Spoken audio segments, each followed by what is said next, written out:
This show comes to you from the Art of Change Skills for Life. Visit www.artofchange.com to explore how you might grow your communication and leadership skills through workshops, coaching, and more. Plus, you get to work with me. A little bit of warning for today's episode.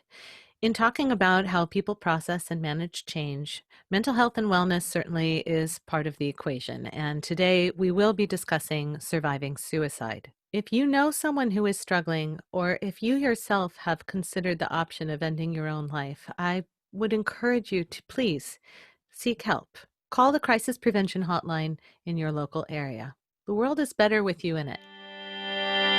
My guest today is a leadership consultant and NED who works with purpose-led business leaders on change and transformation and is an ambassador for mental health in recruitment. My guest is Chris O'Connell. I'm Aden, Nepom, and this is the Change Podcast.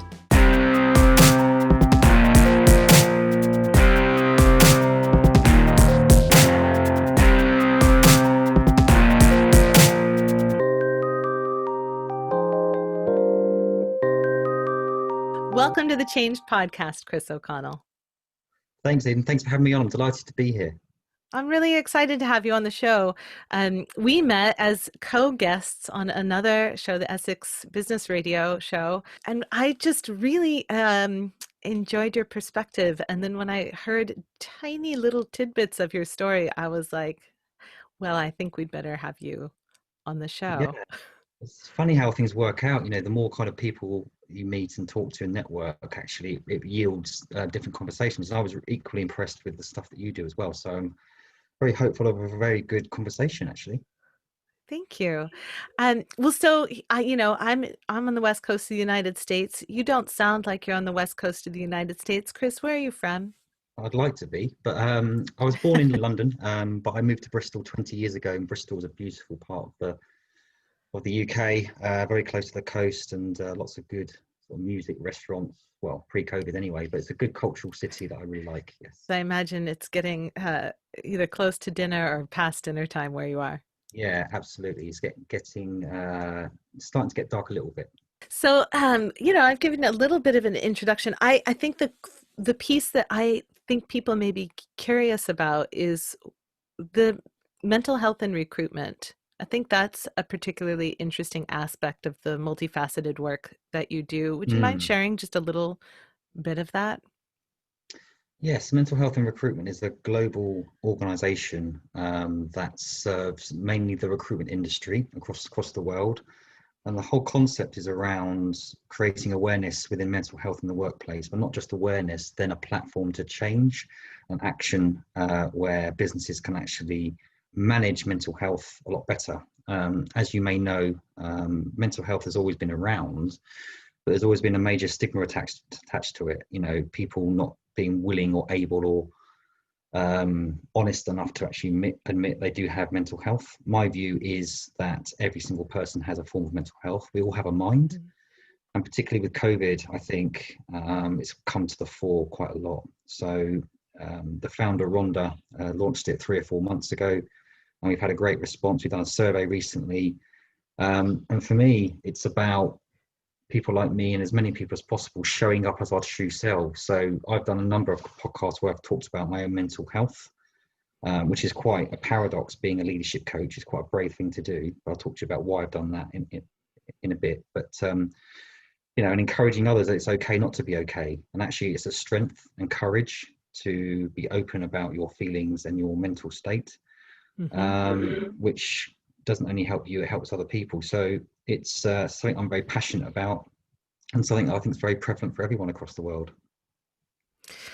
Yeah, you mentioned that aspect of doing that in the context of being a leadership coach. I do think that many people associate authority or working with authority as needing to prove your worthiness, and mental health is talking about the any issues that we may be having feels so incredibly risky.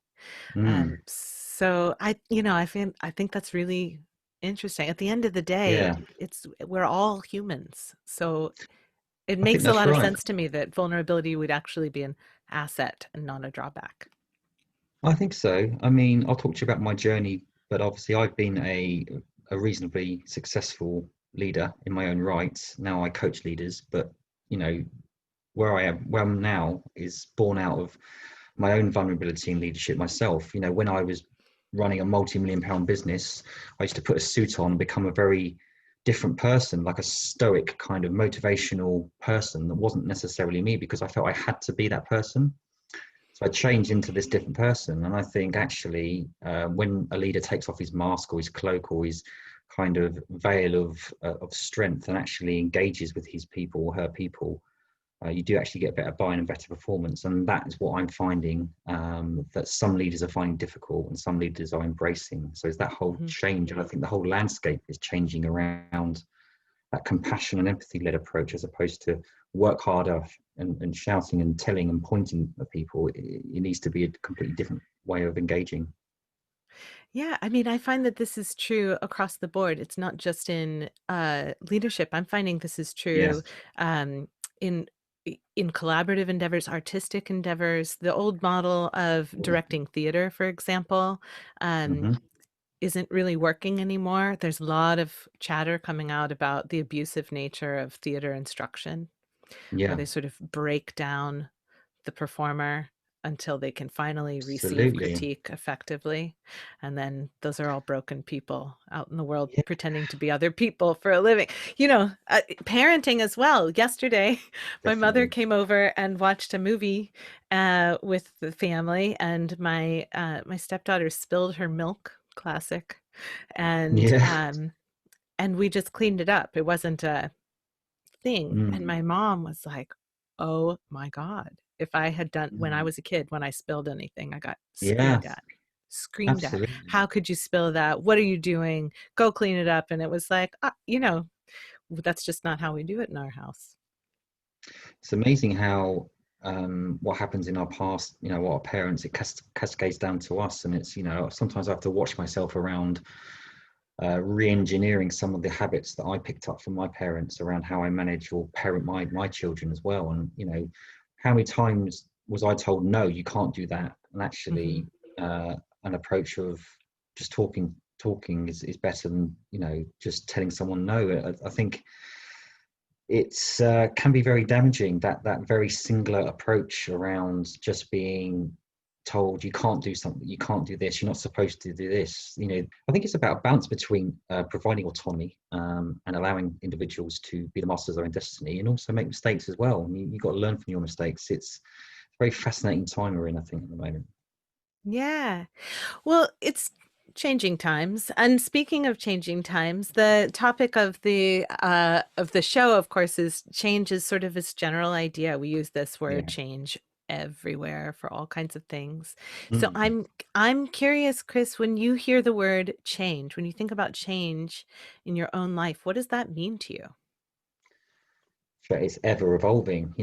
I constantly look back at myself, and think, at the time I was in a really good place, and then where I am now, I'm constantly being a better version of myself. It's like it's very fascinating. So currently, right now, I think I'm in a good place. I think I'm mentally strong. I'm doing all the right things, but I just know that there's so much more potential, so much more that can happen to me. And sometimes change is forced upon us, and sometimes change, we choose to have change as well. And that's I've had a lot of trauma in my life as well that has kind of made me the person I am. But I still think you have a choice around how you react to certain situations as well. Um, and I find change fascinating. I believe I've enabled a lot of my own change, but also it does affect you. The type of people you hang around with, what content you absorb, what you're doing outside of work can really affect your evolution as well. So, but also as well, some people fear change. Some people don't Mhm. enjoy any form of different perspective, which I find fascinating as well. Yeah, I find that very intriguing. I haven't had many guests on the show who have openly admitted that like change is terrifying and difficult. Most Yeah, people who are interested in coming on the show, um, already sort of recognize the inevitability that change is, and so it's all in how you deal Mm. with change that matters. But I'm also like super curious. What is that like to live in a world that's constantly in flux Mm. and just be sort of like clinging to, I don't know, your Barca lounger for dear life, Yeah, you know? I think that's right. I think we're all in that same boat to an extent now with what's going on with the landscape. So there's Yeah. constant change, constant different rules and regulations. So the way I center myself is just to think about what my values are, what my purpose actually is. And my purpose is to try and serve others and continually improve myself. So I think if you've got the right values and the right principles and the right purpose, you kind of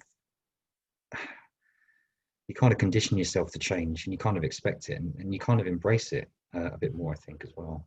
I think Because we just that's know true. it's constantly going to happen now. I mean, God knows what's around the corner. Yeah.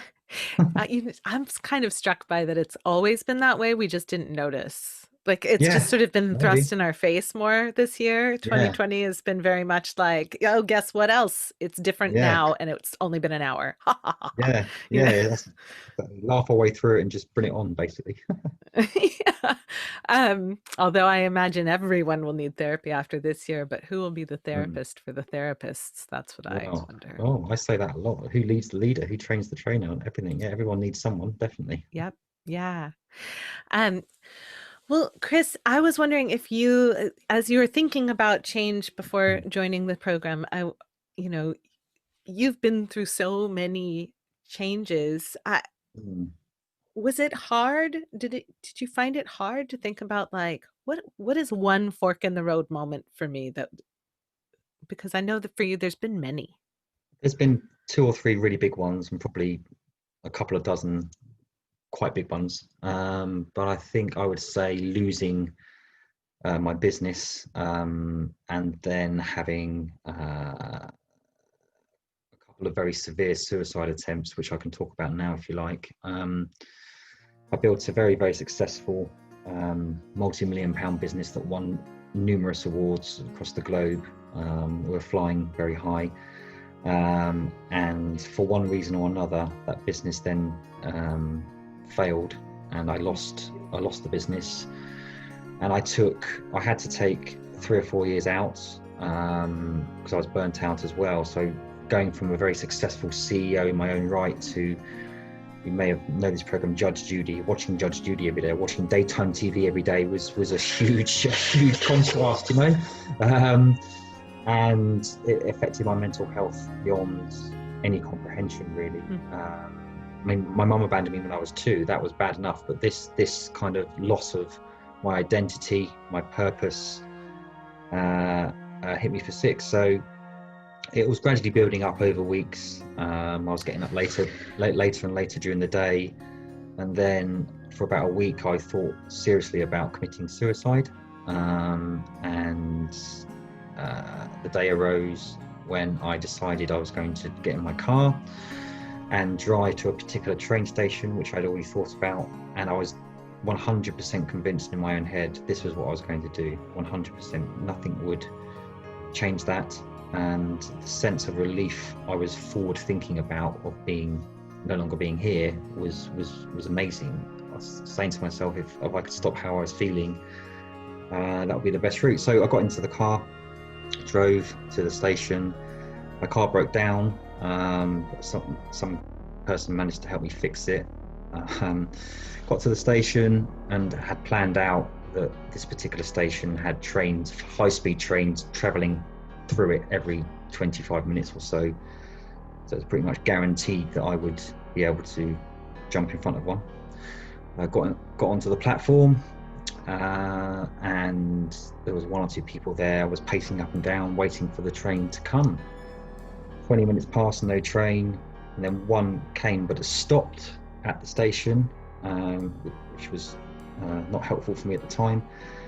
And then it got half an hour, 35 minutes. Come on, train. I was willing and begging the train to actually come because I was just gonna jump. I was looking over the edge, knowing I could do it. Then I got a phone call from somebody, and I kind of somehow snapped out of it and managed to get back into my car and drove home. So, and there's been 2 or 3 instances like that, and since that point in time, I've completely changed my mindset. I was a very materialistic individual, very successful, but very focused on my, what house I'd have, what car I have, what holiday I might have, the biggest office, the next award, and extremely successful, but wasn't really on the planet. So that incident completely changed my mindset around why I'm here. And now I'm full of gratitude, full of purpose, and full of fulfillment. And my modus operandi has completely changed. I'm happy to talk about my mental health and my suicide attempts, and I want to help as many people as possible who go through the same kind of feelings and thoughts, because I know what it's like. Thank you for sharing that. That's very vulnerable and excuse me, It's okay. and very vivid. Yeah, do you recall before you got in the car, where were you? I was at What was home. happening that day? Oh, wow, it was a bit of a build up actually over time, but I think it got really strong for about 7 or 8 days before then. Every day I Hmm. woke up thinking, I'm going to do it. I'm going to do it. And as each day got closer, that feeling of intensity of wanting to kill myself was just palpable. I couldn't really get out of bed. I couldn't really do anything. I was very depressed. Everything just became, every single thing just became a huge challenge. I saw every single kind of decision or thought as just negative and wrong. It was just quite hard to explain. If I may backtrack a little bit and give you some Sure. context. Um, Yeah, I think that'd be great. Good. So I was born in a caravan, and I was two. My brother was three. My dad came home from work. He was working night shifts to find me hanging out the caravan window. My brother readied the fridge. So my dad came home from work, and my mum had left us in the caravan or trailer all night and never turned up again. So she stole whatever possessions we had. And vanished, didn't turn up for any custody or anything. So I was abandoned. My dad wasn't particularly emotionally intelligent, emotionally aware, capable of looking after two very young boys. He just wasn't ready emotionally to do that. So I was fostered for 4 years. Then he remarried, and I was abused by his wife. So lots of Oh, kind of childhood trauma, which didn't really bode me very well. And the first two female figures in my life were obviously not great role models for me. So that affected my relationships and my confidence and everything really. At school, very, very shy, felt very different, very inferior, didn't feel connected to anyone really, because I just felt that, I wasn't worthy, basically. Managed to battle through that and, earn enough money to move out of my dad's house. We moved back to with my dad, and then joined a corporate recruitment company, one of the largest in Europe. And for some reason, although it was a very, very hardcore sales environment, I became the worldwide top bidder there. And I think the reason why I did that was because I had no fear around what had happened to me when I was young. I kind of didn't treat anyone as inferior or anyone as superior. I just kind of went for it. hmm. And became the worldwide top biller, and became very successful, and then built my business that I talked about, got that to several multi-million pound levels, and so very, very, very, very successful career, but personally and emotionally and psychologically, I was all over the place. So kind of was living two lives really. On the face of it, you'd see me in a very sharp suit, directing, leading, coaching people, doing very well. But I was a bit of a mess actually. And how I got to that level, I still can't really explain it. What that trauma gave me my drive, and I think you can either talk about change. You can. There's a lot of stuff that's happened to me, but it's minimal compared to other people. Don't get me wrong. So I'm not looking for sympathy, and I don't think I ever have. But That's so interesting. So the people who have had the most traumatic stories yeah, often will then follow them with, but I know that I don't have it that bad compared to other people. So I don't.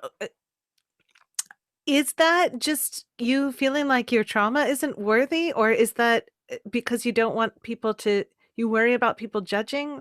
And I apologize if this is an insensitive way No, to ask this question, but it comes up absolutely so not. much.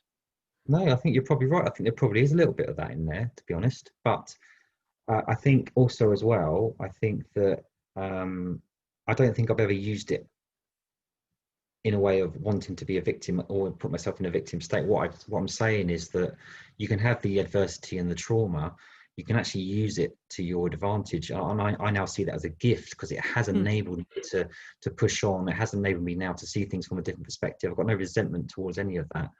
So, but yeah, that worthiness is still there in me a little bit. Um, and actually, I almost see that as helpful because I now recognize that and I can see it in other people as well. So I use that as a way of coaching it out of others as well, and actually explain. And by being myself, people can see my vulnerability, and most of my clients will they see it as a massive strength because I'm being myself. Whereas other coaches might go in a very kind of rigid suit and try and do the archetypal. Right. This is my program. This is how it works. Every single person is different. So I don't go into my businesses with a preset. This is what I'm going to do. I understand the individual and then tailor it from there. But primarily by just opening up and being myself. So what I don't encourage is people to be so open and honest that you know you can lose respect by just being too vulnerable. But I think there is a definite need to tweak our approaches with our personal lives, our friends, our colleagues around just being ourselves a bit more. That's what I'd say. I'm imagining you standing there on the train platform and the frustration of that, of the time you had it all timed out and then the timing Yeah. didn't work in your favor, but you had Mm. done your homework, which um Mm. I I worry about being indelicate when I talk about these things, but Just go for it. It's fine.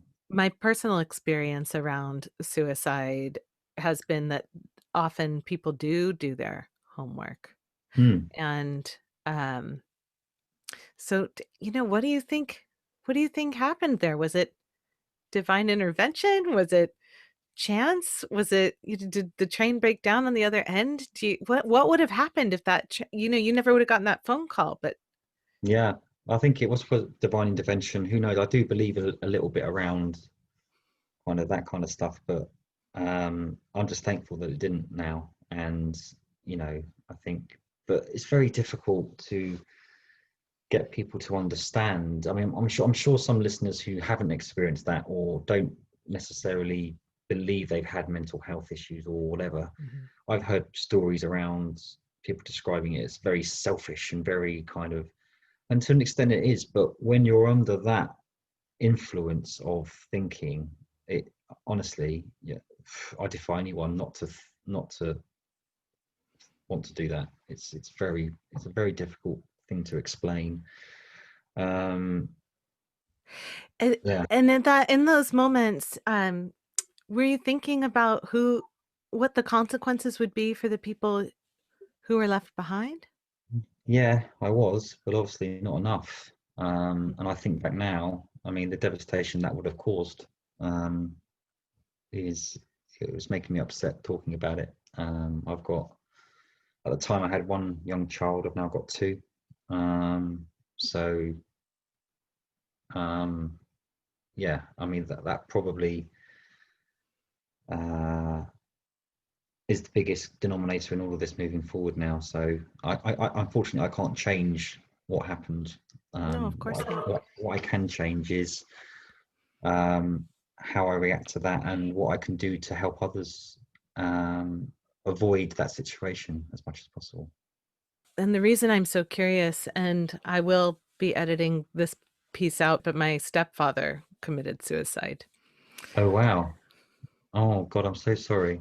Well, that Oh, was like uh 11 years ago, 12 years ago. really? Um, so so it's like a rare opportunity for me to try and understand something. But my mom listens to the show, so I'm like, I don't know. Oh, bless you. um, well, so here's what comes up for me is like, um, Oh, I remember what I was going to ask you. It wasn't about that. That was why I couldn't remember the question, is because I had to be honest about what I'm experiencing around this. A lot of times when it comes to suicide, the people who are left behind have this like anger, this like, how Mm, could you? How could you do this to me? How could yes, you?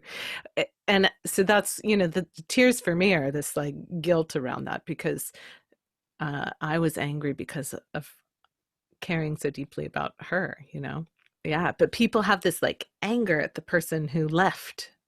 that's And understandable. But then I think anger then does turn to grief and loss, doesn't it? Or people just, or they do it the other way around. They have the loss first and the anger. It can affect people in different ways. So but I also wonder if it's like, what I'm hearing from you is, in that moment you were in distress, you were in pain. It wasn't, you certainly considered the people who would be left behind, but in that yeah, moment, that's not, it's like priorities is just to end the pain. I think it got so bad that my thinking was around I'll be doing them a favor if I wasn't alive, like my own Yeah. children, my wife, my brother, my family. Oh, they'll feel better if I wasn't alive. That's how bad it was. Obviously, completely wrong. But And I've heard this. I have heard this from people who are mm, still with us. Thank God.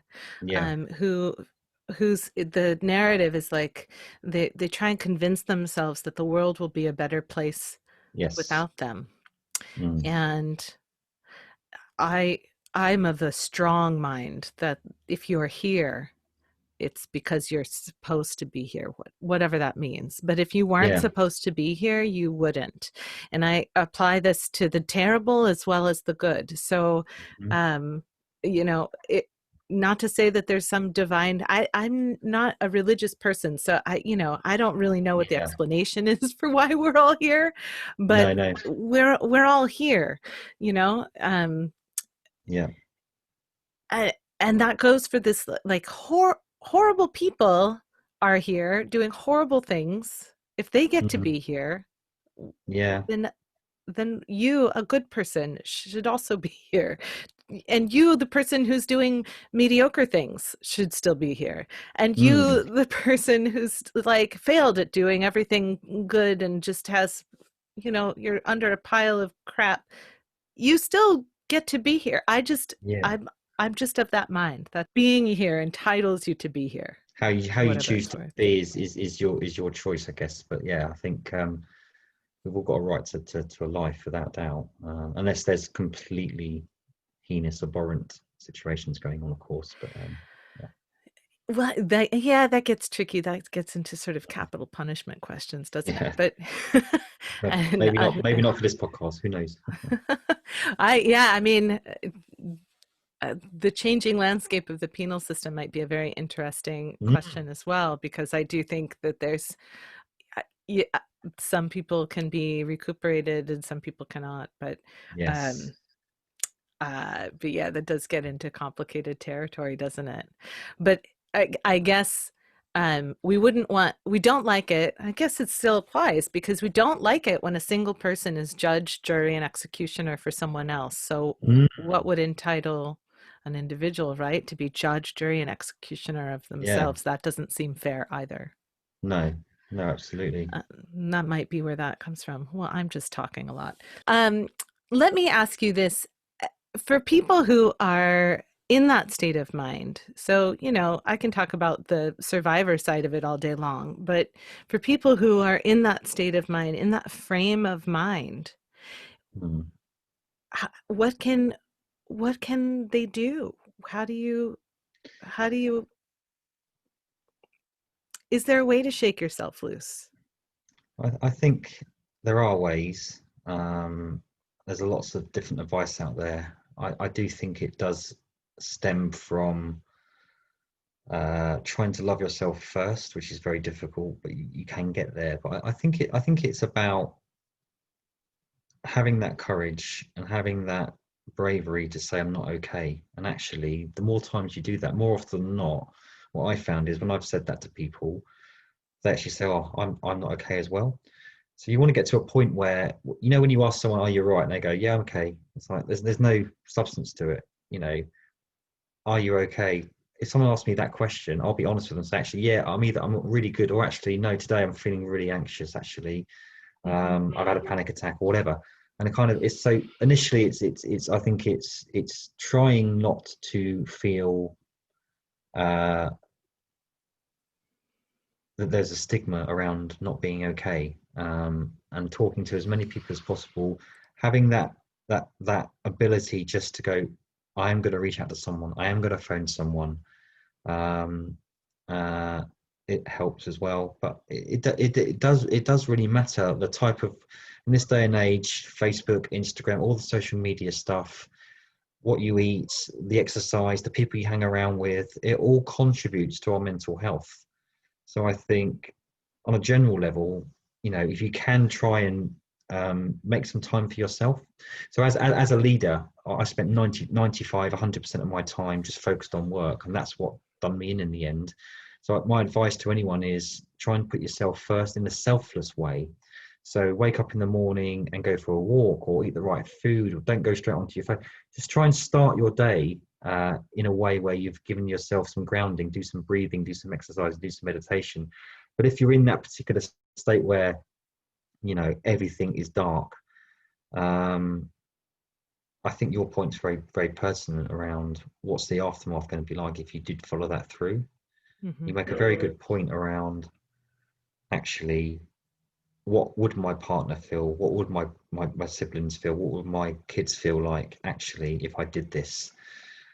Uh, and that's a good way of snapping you back into it. Taking yourself out of your own thoughts is the only way I could advise, is the best way. Instead of it all being about you, put yourself in your child's shoes, put yourself in your mother or father's shoes around you being dead from suicide. That can really help. And that's what normally happens, is that we get so entrenched in our own negative thinking. It's all about us. Try not to think about you as a person, think about somebody else, and that can work quite well as well. I have a friend who ideates suicide from time to time, and her one reason that she has never pulled the trigger, so to speak, is that she feels like there is no guarantee that it's better on the other side. Yeah, So that's true. this, Very true. this idea that like it would be a profound relief, and she can even get to that place where, even though she's of tremendous value to me, and I've expressed it Mm, multiple times, and I try and express it as often as I can, but ultimately that has to come from inside her. It can't come externally. yeah. But despite that, she can still convince herself that like I would be better off, that her dog would be better off. She can get there, but she's so terrified that it wouldn't end, and then she'd be Mm. trapped in a worse situation. Well, Like that's it. she's yeah, and It- so that's for her, that's been her like release valve to get back to mm. reality, so to speak. Yeah, and that's it. And I think you're right. Everyone has got their own little way of getting out of it. And what I've just said might work for me or other people, but not for others. So on a general level, the only way I think is that we can all contribute to helping others is by having these conversations. I mean, I don't have to do this. I could have talked about something completely different. I could have talked about a different pivot or change in my life, but I've Sure. chosen this because I think it's actually very pertinent of the times as well. Hmm. With the climate, the situation we're going to be in for months, maybe even years now. Um, the more people that are able to do this, I think it's the way forward. And hopefully, the listeners will see that as a positive thing, and not one that's not negative in any way.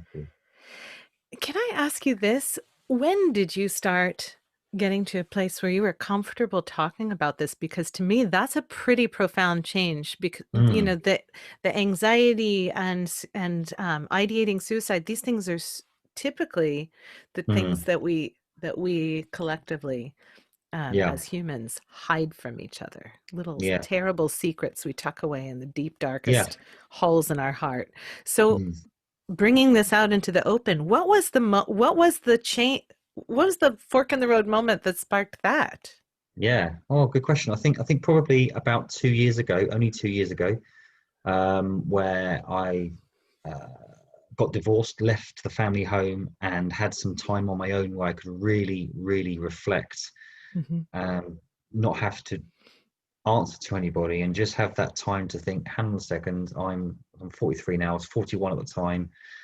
Stop, pause, and just honestly look at my life, and it was transformative. I no longer thought no longer thought I wasn't worthy. I reflected on my success and saw it as success, whereas before I was embarrassed by it. I think I just had that time where I just thought, you know, I'm all right. I'm actually okay. And I was doing things like looking at myself in the mirror and talking to myself every day and saying, Chris, you're okay, actually.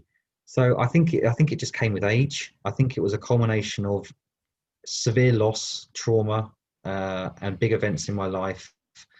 Losing my mum, being abused, my business, suicide attempts, losing my business, and then moving into a small flat, having to start completely again, and thinking, hang on, it's not about what house I live in. It's not about anything other than the only way I'm going to get out of this is if I start at least liking myself, let alone loving my bloody self.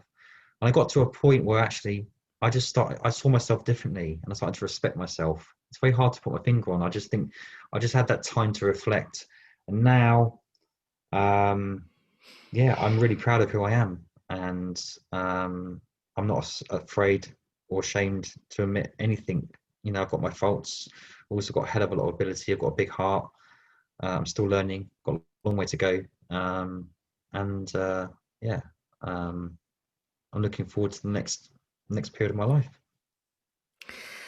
Well, thank you so incredibly much for being hugely vulnerable with me. Okay. Is there, and with everybody listening, Yeah. is there any last thoughts you'd like to share with people? Anything you want to leave them with that they can tuck in their pocket and take with them after listening to this episode? I just hope people can take something from this, if at the very least they take on board that it's okay to be yourself. And what I mean by that is your true self. It's okay to have a bad day.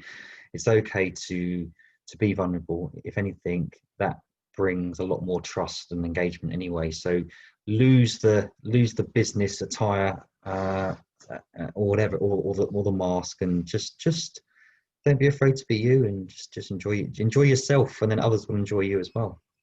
Chris, thank you. This conversation has taken a couple of unexpected turns for me, but I'm incredibly grateful for you being here today. Well, thank you for the opportunity. I really enjoyed it, and hope we can chat again soon.